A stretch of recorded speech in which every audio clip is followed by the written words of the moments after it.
Hi mag-aral! Bago po tayo magsimula, gusto ko muna pong ipakilala ang aking sarili. Ako nga po pala si John Lawrence J. Pacheco. Ngayon naman, alamin na natin ang ating pag-aaralan sa araw na ito ay ang pinamagatang ang mga batas na nakabatay sa likas na batas moral.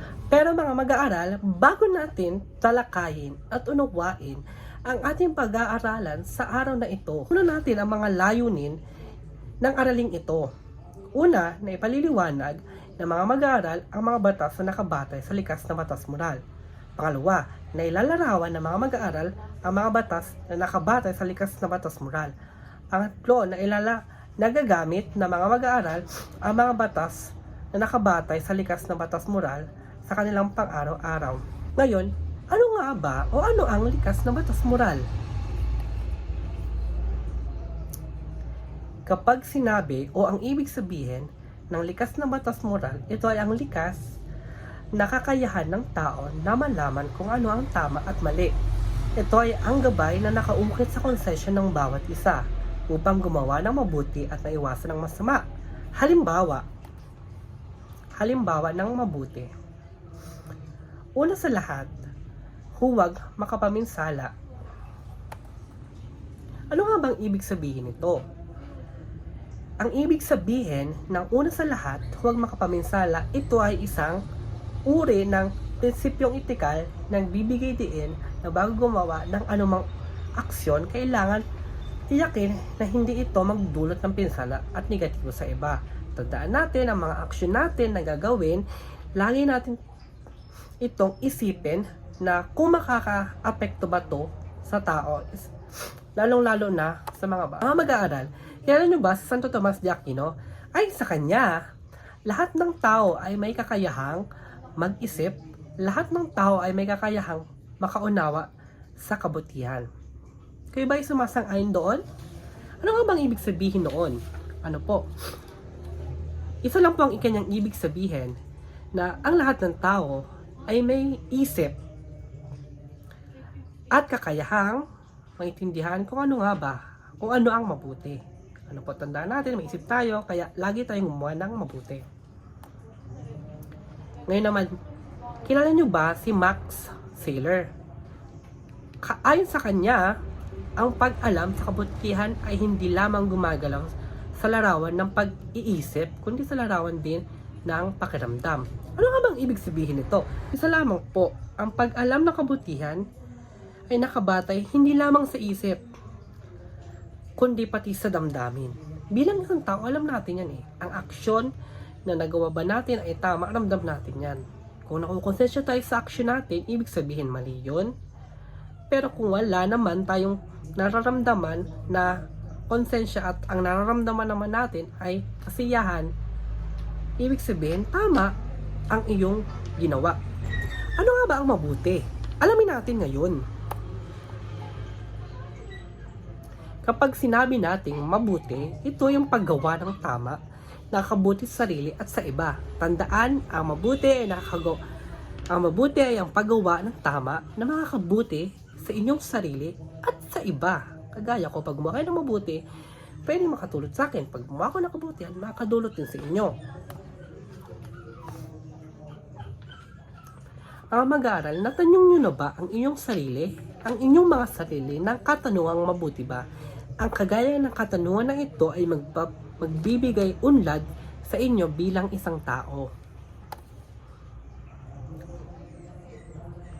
Mga mag-aaral, ngayon naman, alamin naman natin ang pinagkaiba ng tama at ang mabuti.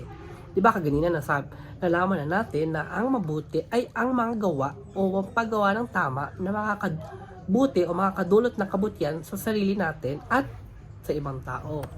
Ngayon naman, alamin naman natin kung ano yung tama. Kapag sinabi natin tama, ang tama naman ay ang pagpili ng pinaka mabuti batay sa panahon, kasaysayan, lawak at sitwasyon. Ibig sabihin, yung pinakamabuti ang pipiliin mo sa sitwasyon na yon. Halimbawa nito, kapag nakakita ka ng pera sa daan, ano ba yung gagawin mo? Ibibigay mo ba siya? Kukunin mo ba siya? Isusurrender mo ba siya sa lost and found? Maaalin sa tatlo, pero ang pinakamabuting choice doon sa tatlo is to to surrender the money doon sa lost and found, because yung lost and found, sila na yung magpo-post kung may nawalan ba ng pera. Ano nga ba yung mabuti? Diba naalala na natin, na alam na natin, na pag-usapan na natin ang mabuti. Ang mabuti po, ito po yung mga paggawa o aksyon na makakabuti sa atin bilang isang tao at sa mga tao nakapaligid sa atin. Ito po yung magbubuo sa atin. Ano po? Ngayon naman, ano nga ba kaisa-isang batas maging makatao? Kapag sinabing ang kaisa-isang batas maging tao ay ang nangangahulugan kumilos ng may malasakit, respeto at pagmamahal sa kapwa. Ito ay ang gabay para maging mabuti tao sa lipunan.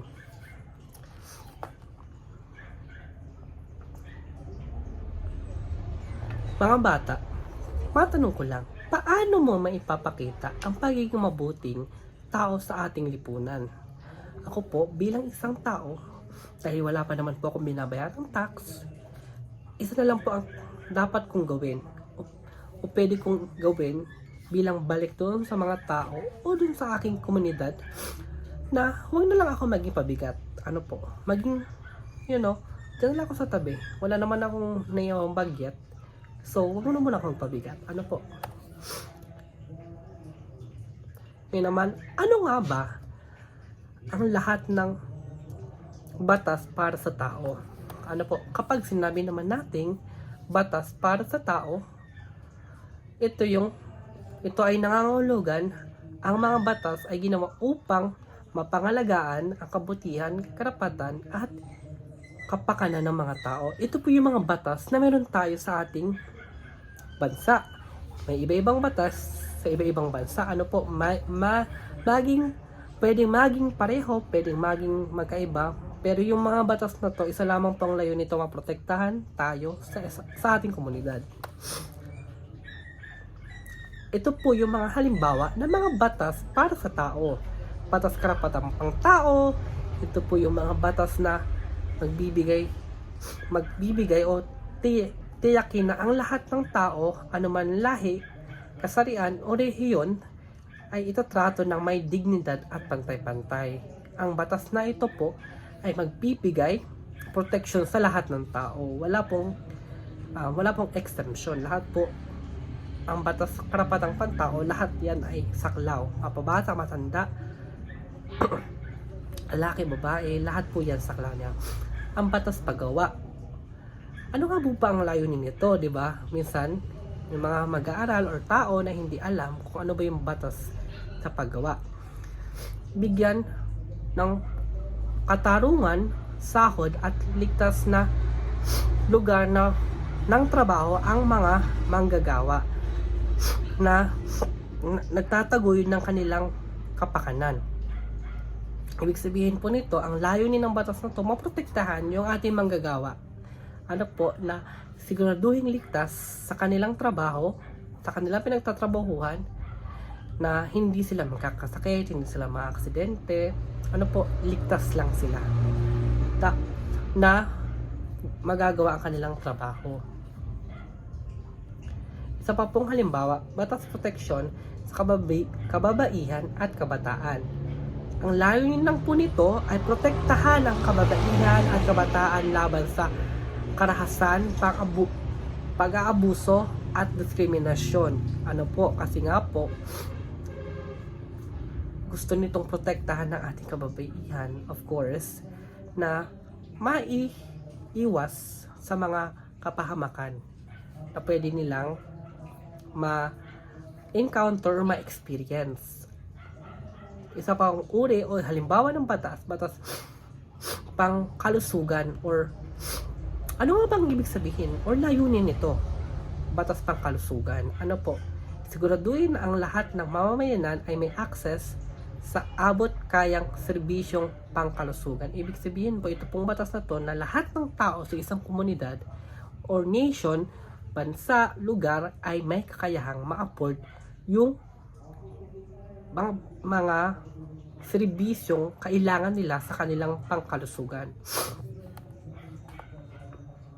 Kaya naman, ano ba ang likas na batas? Moral, patayan ng mga batas ng tao. Ano nga ba ito? Ito ay nangangahulugan ang mga batas na ginawa ng tao ay nakabatay sa likas na prinsipyo ng tama at mali. Nakaukit sa konsensya ng tao. Ito ang gabay para tiyakin na ang mga batas ay makatarungan at makatao. Ano nga po pong halimbawa nito? Halimbawa, bawal ang pagnanakaw. Alam naman natin na mali ang pagkuha ng hindi sa ating mga bagay, kaya huwag na natin gawin. Ano po? Bawal pumatay. Alam naman natin na bawal pumatay. Kahit anong pumang relihiyon mo, pinagbabawal ka na kumitil ng buhay. Pangatlo, bawal ang panggagahasa at pang-aabuso. Ano po? Alam naman natin na ang pang-aabuso o paggamit sa isang tao ay hindi tama, mali po yun. Ano po? Pang-apat, ang batas, pandaraya o panlilinlang. Alam naman po natin na ang panlilinlang o pandaraya sa kapwa o panglalamang sa kapwa ay hindi tama, mali po yun. Ano po?